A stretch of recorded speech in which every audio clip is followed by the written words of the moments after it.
नमस्कार साथियों, आशा करता हूँ सब अच्छे होंगे। यूपीएससी की जर्नी में देखा जाए तो जो पीड़ा होती है, जो दर्द होता है, इसको बहुत कम लोग समझने वाले होते हैं। अगर आपने पेपर देखा होगा प्रीलिम्स का, इवन रिजल्ट भी देखा होगा, तो कहीं न कहीं बहुत लोगों के मन में बहुत सारे विचार आ रहे होंगे कि अब हमारा जो तैयारी का स्टैंड है, वो क्या होना चाहिए? तैयारी का जो स्टैंडर्ड है, वो डायरेक्शन है, वो हमारे पास क्या होनी चाहिए? ये बड़े गंभीर सवाल बन जाते हैं। इन सवालों की पूरी चर्चा आज हम लोग करेंगे। अब आगे की स्ट्रेटेजी आपकी क्या होनी चाहिए?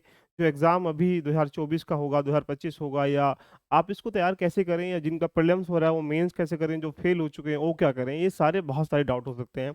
यदि यानी यूपीएससी जो एस्पिरेंट है, उनकी जो पीड़ा है, उनके दर्द को कौन समझेगा? एक कहावत है भी है, ध्यान रखना। तो यहाँ से सिलेबस इतना बड़ा कि सिलेबस को पढ़ने में ही इतना टाइम लग जाता है कि भई सिलेबस को कैसे कंपाइलेशन करें, जीएस 1 को कैसे करें, जीएस 2 कैसे करें, जीएस 3, जीएस 4, एस्से, ऑप्शनल, यानी इतना अथाह हम प्री मेंस को कैसे आपस में इंटरलिंक करें। सिलेबस भी इतना व्यापक है, उसको समझने में बड़ा टाइम लग जाता है। लेकिन अगर डायरेक्शन बढ़िया है तो समझदारी के अगर हम प्रश्न ये देखें कि अगर डायरेक्शन बढ़िया है समझने में, तो कोई दिक्कत का सामना नहीं होगा। अभी तक कोई ऐसी किताब नहीं बनी जो डायरेक्टली ये कह सकते हैं कि इस किताब को पढ़ के हम कंसेप्ट क्लियर कर पाएँगे। उसके लिए हमें व्यापक तरीके से करंट अफेयर या ऑथेंटिक बुक या एनसीईआरटी सबको रेडी करना पड़ता है। तो ये भी एक पीड़ा का दर्द का विषय है। इसके लिए मैं एलवीआईएस पे पूरा सिलेबस एनालिसिस लेके आ रहा हूँ कि हाँ, इस टॉपिक को कैसे कहाँ से लिंक करना चाहिए। आगे दूसरा पॉइंट निकलता है आंसर राइटिंग का। जब हम ज्ञान को इकट्ठा कर लेते हैं, तो ज्ञान को इकट्ठा करने के बाद हमारे पास सेकंड चरण आता है कि अब चलिए इसको रिप्रेजेंट करना है। फिर वहाँ दिक्कत कि कैसे हम इंट्रो को सजाएँ, कैसे मेन पार्ट को लिखें, कैसे कंक्लूजन लिखें, आंसर राइटिंग का स्ट्रक्चर क्या होना चाहिए, प्रवाह कैसे होना चाहिए, उसमें तथ्य कैसे लिखें, पैराग्राफ कैसे लिखें, या फिर डायग्राम बनाएँ, क्या करें? ये बड़े गंभीर प्रश्न बन जाते हैं, जो कहीं न कहीं यूपीएससी के जीवन में ये पीड़ादायक, ध्यान रखना, कहीं न कहीं क्रम देते रहता है। अगली सेकंड की बात करें, फिर अगर आपने सिलेबस ले लिया, आंसर राइटिंग कर ली, फिर टेस्ट मॉक कैसे लगाने हैं, टेस्ट किस संस्थान के लगाने हैं, टेस्ट कौन-कौन से लगाने हैं, सब्जेक्ट वाइज़ लगाने हैं या टॉपिक वाइज़ लगाने हैं, या फिर कैसे लगाना है, कंबाइंड लगाना है, ये बड़े कहीं न कहीं दर्द से गुज़रता है यूपीएससी का विद्यार्थी। रिवीजन या मॉक टेस्ट कैसे करें या प्रैक्टिस कैसे करें, फिर रिवीजन में से नोट्स कैसे बनाएँ, नोट्स को कंपाइलेशन कैसे करें, नोट्स को इंटरलिंक कैसे करें, नोट्स को करंट के साथ कैसे जोड़ें। ये ऐसे प्रश्न बन जाते हैं जो यूपीएससी के लिए, ध्यान रखना, जो विद्यार्थी है वो दर्द से गुजरता ही रहता है। इस दर्द से गुजरेगा तो और दर्द निकल के आ जाएगा कि यहाँ से ऑप्शनल को रेडी कैसे करें, ऑप्शनल का रेडी करते समय चयन कैसे-कैसे पैरामीटर्स होते हैं, यहाँ से प्रश्न में यहाँ ऑप्शन में नंबर कैसे अच्छे लेके आए, कहाँ से पढ़े, ये ऐसे अपार प्रश्न बन जाते हैं कि यूपीएससी का जो विद्यार्थी है या स्टेट पीएससी का जो विद्यार्थी है, वो गंभीर अवस्था से कहीं न कहीं गुजरता रहता है। फिर प्री अलग से तैयार करता है, फिर मेंस करता है, फिर इंटरव्यू करता है, उसके बाद भी अगर मान लो ये सब करने का सिलेक्शन हो भी जाए, तो और बड़ी पीड़ा होती है कि अब मेरे पास रैंक कितनी आई है, स्टेट कौन-सा वो मिलेगा, सर्विस अलॉटमेंट कौन-सी होगी, ये ऐसे प्रश्न बन जाते हैं। लेकिन हाँ, इस बार के यूपीएससी की जो प्रीलिम्स का एग्ज़ाम है, उसने इतना एक प्रकार से डायरेक्शन विद्यार्थी को दे दी थी, तुम्हें क्या करना है, क्या नहीं करना है। हम कहीं न कहीं किसी एक भेड़ चाल में फँस के कहीं न कहीं भेड़ों की तरह एक झुंड में चलते चले जाते हैं, लेकिन यूपीएससी ने इस बार दिखा दिया कि तुम्हें एक इस तरह के जाल में नहीं फँसना है, जो एक प्रकार से तुम्हें बर्बाद कर रहा है। वो कौन-कौन से मानक हो सकते हैं, इसलिए 2023 का पेपर जो है, ये डायरेक्शन देता है तुमको कि तुम्हें करना क्या है। पहली बात तो ये सोच के चलिएगा, अब आपको बिना बेसिक के काम नहीं चलेगा। बहुत सारी चीज़ें ऐसी होती हैं कि हमने बेसिक रेडी नहीं किया, हमने एडवांस या कुछ नोट्स से कहीं टीचर से उठा लिया, कोचिंग से कर लिया, इसको कर पाएँगे। पहली नींव जो है, आपको अपनी बेसिक से रेडी करनी पड़ेगी। इस नींव को रेडी करने के लिए आपको एनसीईआरटीज़ पढ़नी पड़ेंगी। एनसीईआरटी एक ऐसा पिलर है जो आपको रेडी करना पड़ेगा। आपने इस बार मैं आपको दिखाऊँगा, लगभग 25-30 प्रश्न ऐसे हैं डायरेक्टली एनसीईआरटी से हिट हुए हैं, और ऐसी जगह से हिट हुए हैं जहाँ हम लोग ना जानबूझ के उसको स्किप मारते हैं। तो एनसीईआरटी भी कैसे पढ़नी है, ये बड़ा गंभीर बन जाता है। इसीलिए आप जाइएगा एलबीआईएस के प्लेटफ़ॉर्म पर, एलबीआईएस का ऐप है, उस पे जाइएगा और वहाँ डाउनलोड करके उसको आप लोग अभी मात्र ₹900 में मैं इसको स्टार्ट कर चुका हूँ, उसको आप परचेज़ कर सकते हो। दूसरी बात, सेकंड पॉइंट निकल के आता है कि हम ये सोचते हैं कि किसी टीचर के नोट से या फिर कोचिंग से, ध्यान रखना, कहीं न कहीं हमें क्या करना पड़ेगा, इसको रेडी कर लेंगे एडवांस नॉलेज को। लेकिन बट यूपीएससी ने दिखा दिया, इस बार जितनी भी कोचिंग माफिया वाले थे, जो कोचिंग माफिया है इस इंडस्ट्री में, वो कहीं न कहीं हताश होके बैठे हुए हैं। प्रश्न आया कहाँ से? बना कैसे?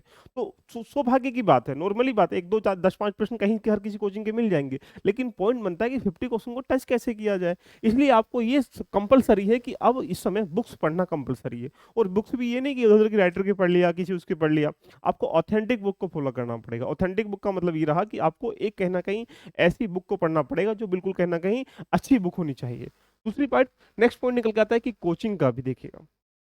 ये बड़ा ऐसा सवाल है कि कहीं न कहीं बच्चों के ज़हन में अब लगातार डर पैदा हो रहा होगा कि अगर अब हमारा 2024 में जो 2024 में एग्जाम देंगे उनके अंदर ये डर स्वाभाविक से आने हो जाएगा कि इस बार का पेपर अगर ऐसा है तो अगली बार का पेपर कैसे होगा।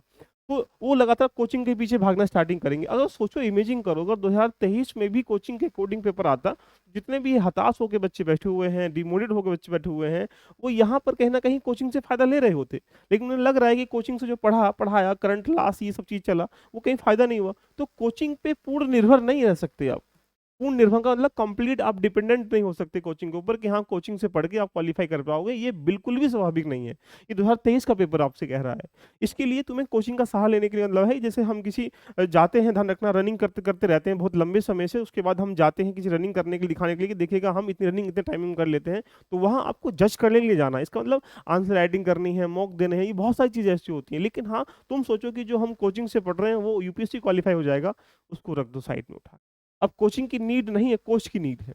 अब कोच क्या है, तुम्हारे पास मेंटोर क्या है, तुम्हारे पास गाइडेंस देने वाला कौन है, ये डिपेंड करता है तुम्हारे ऊपर कि वो बेसिक कैसे रेडी हो रहा है, एडवांस कैसे रेडी हो रहा है, प्रैक्टिस कैसे करो, रिवीजन कैसे करो, ये डिपेंड। नेक्स्ट पॉइंट बन जाता है कि स्मार्ट वर्क। इस साल के पेपर ने कहीं ना कहीं हर किसी व्यक्ति के जहन में जो तैयारी कर रहा है यूपीएससी का, वहां पे उसके अंदर हताशा के साथ साथ पेपर का लेवल इतना जबरदस्त था कि मैं ये समझ सकता हूँ कि बड़े बड़े जो धुरंधर टीचर्स ध्यान रखते, उनको भी आंसर की बनाने में इतना लंबा समय लगा कि मुझे लगता है कि पेपर बनाने में कम समय लगा होगा। तो यहाँ से मैं ये कह सकता हूँ कि अब आपको स्मार्ट वर्क करना है। अब जो क्रैश कोर्स वाली जो टेक्नोलॉजी है, या एक प्रकार से कह सकते हैं लास्ट टाइम ये पढ़ लीजिएगा, ये करंट अफेयर पढ़ लीजिएगा, एमसीक्यू से कर लीजिएगा, या 6 मंथ पढ़ लीजिएगा, 2 मंथ पढ़ लीजिएगा, प्रीलिम्स क्वालिफाई हो जाएगा। अब तुम्हें लॉन्ग टाइम में स्ट्रेटेजी बनानी पड़ेगी। इसका मतलब अब 1 साल बचा हुआ है, 1 जून से लेकर अगले 26 मई के बीच में जो प्रीलिम्स है, वहां तक जो 1 साल का टाइमिंग है उसको आपको पूरा देना ही पड़ेगा। अब वो जो क्रैश कोर्स है, क्विक कोर्स है, क्वाइक रिविजन है, ये सब पे ध्यान रखना, आपको स्किप मारना पड़ेगा। अब आपको स्मार्ट स्टडी अपनाई करनी पड़ेगी लॉन्ग टाइम के साथ, और कंसेप्ट डेप्थ में जाकर पढ़ाई करनी पड़ेगी। जब तक आप इतना नहीं करेंगे तब तक आप प्रीलिम्स मेंस कुछ भी क्वालिफाई नहीं कर पाएंगे। उसके बाद यहाँ करंट अफेयर, बहुत सारे बच्चे यही काम करते हैं कि लास्ट मोमेंट पे मंथली करंट अफेयर पढ़ लेते हैं, या एक बार 6 मंथ की पढ़ लेते हैं, या 1 ईयर की पढ़ लेते हैं, 365 पीटी पढ़ लेते हैं। लेकिन यार वो सिर्फ रिवीजन करने के लिए ठीक हो सकती हैं, लेकिन तुम्हें डेप्थ में नॉलेज गेन करने के लिए कहीं ना कहीं डेली बेसिस पर करंट अफेयर को यहाँ इन्वॉल्व करना पड़ेगा। इस बार भी तुम देखा जाए बहुत सारे क्वेश्चन क्या थे, स्टैटिक पार्ट से घूम के डायनेमिक पार्ट के थे, जो वो करंट अफेयर से कहीं ना कहीं लिंक हो रखे थे। इसलिए अब आपको करंट अफेयर को इग्नोर नहीं मानना है। दूसरी बात, अब जो है बेसिक बेसिक पिलर पर कमांड करनी, जैसे हिस्ट्री है, इकोनॉमी है, आपने देखा होगा पॉलिटी है, ज्योग्राफी है। तुमने देखा होगा इस बार ज्योग्राफी के क्वेश्चन को इन्वायरमेंटल में कन्वर्ट कर दिया, 31 क्वेश्चन दिए हैं ज्योग्राफी इन्वायरमेंटल से। तो आप देख पा रहे हो ना कैसे जब तक आपका बेसिक पिलर रेडी नहीं होगा तब तक आप काम नहीं कर पाओगे। तो इसलिए अब आपके सामने ये प्रश्न बन जाता है कि जो बच्चे इस समय फेल हो गए हैं या उनके नंबर कम आ रहे हैं, 2024 में देंगे, 2025 में देंगे, अपनी स्ट्रेटेजी को इतनी जबरदस्त बनाइएगा, उस पर काम करिएगा, और बाजार में बिकने वाले जितने भी यहाँ पे जो कम समय में आपको बनाने वाले आईएएस ध्यान रखना, उनसे थोड़ा दूर हो जाइए, मैं आपसे रिक्वेस्ट करता हूँ। क्यों? क्योंकि ये वक्त जो है, आपके पास जो वक्त मिला है 2 3 4 साल जो भी आपने दे रखा है यूपीएससी के लिए, 1 साल 2 साल 3 साल, वो बड़ा इंपॉर्टेंट टाइम है। उस टाइमिंग को तुम लगा दोगे दूसरे को समझने में, तो फिर अपने को समझ के क्वालिफाई कैसे करोगे? तो इसलिए जरूरी है अब अपना प्लान सेट करेगा। तो 2024 की पूरी स्ट्रेटेजी में लेके आ रहा हूँ, देखिएगा 2024 की मैं आपके सामने स्ट्रेटेजी लेके आ रहा हूँ। 2024 के लिए, 2025 के लिए, 2026 के लिए ये स्ट्रेटेजी है। यानी अब आप क्या करें, इस जो एग्जाम 25 24 25 26 में देंगे, अपने टाइमिंग को कैसे ध्यान रखना डिसाइड करें, कैसे कैसे करें। हिस्ट्री, ज्योग्राफी, इकोनॉमी, ये सारी कहानी में लेके आऊंगा। बाकी आप मेरे से मेंटर के रूप में जुड़ने के लिए 9897540795 पर ध्यान रखना, यहाँ पे इसको व्हाट्सअप भी कर सकते हैं। नीचे दिया लिंक है टेलीग्राम का, वहां उसको ज्वाइन हो सकते हैं, जहां पर आपको कहीं ना कहीं एक मेंटरशिप के रूप में ध्यान रखना गाइड किया जाएगा, डे बाय डे करके आपको बताया जाएगा कि ये करना ही करना है। तो इससे क्या होगा, आपको एक डायरेक्शन मिल जाएगी। दोस्तों, यूपीएससी वो दरिया है जहां पर अच्छे अच्छे यहाँ डूब जाते हैं, बट तुम्हें डूब के निकलना है। देखिए क्यों, गोता लगाना ही पड़ेगा, प्री देना ही पड़ेगा, मेंस देना ही पड़ेगा, लेकिन आपको निकलना है। तो ध्यान रखिएगा, कभी कभी क्या होता है कि हमें डायरेक्शन अच्छी ना होने की वजह से भी हमारे अंदर जो एनर्जी होती है वो वेस्ट हो जाती है। इसलिए उसको वेस्ट नहीं करना, उसको बचा के रखना, उसको इनबिल्ड कहीं ना कहीं लगाने का काम करना। ठीक है, ऑल द बेस्ट।